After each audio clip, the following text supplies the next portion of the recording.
But then again, araw-araw baha ito. And you think of that everyday people, mga estudyante, mga mamamayan, mga negosyante, lahat ng uri ng tao ay apektado ng baha dito sa Hagonoy. Unang-una na ang mga negosyo. Maraming mga negosyo dito ang nagsarado na. If you're going to like walk around here, all over this place, marami ng mga establishment that were already closed. Okay? And most of our students, the classes are usually held like online. And we don't know that with the small kids, they're not really effective. I am a teacher, so I know. So hindi siya masyadong effective. Kapag may malakas na ulan, kapag masyadong mataas ang tubig, walang klase ang mga bata. So hindi natututo ang mga bata namin. So ano mangyayari sa next generation ng Hagonoy?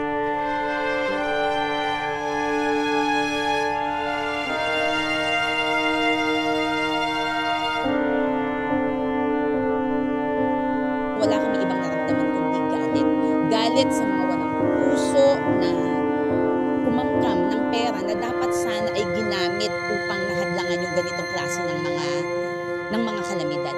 So, I cannot express yung galit talaga eh. Iba na talaga yung galit na kasi hindi makatao yung pangungurakot na ginawa, hindi makatarungan, at kahit kailan ay hindi magiging makatarungan hanggang kami ay nakalubog sa bato.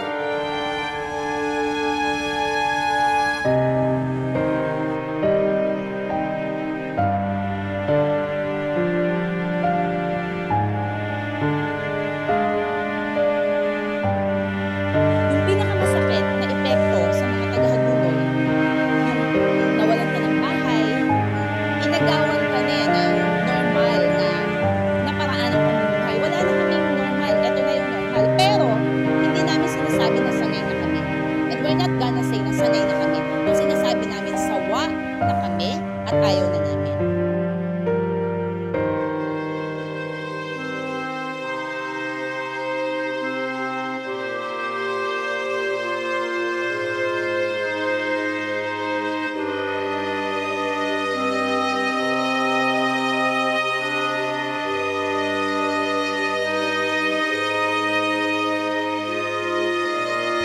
Hindi na ang taong bayan sa sobrang, alam mo, ang corruption sa Pilipinas ay hindi na cancer. Hindi na cancer. Ito nagmimisto ng isang epidemya na kumalat na sa lahat ng sulok ng bansa. Lahat ng sangay ng gobyerno, lahat ng ahensya ng gobyerno may nakawa.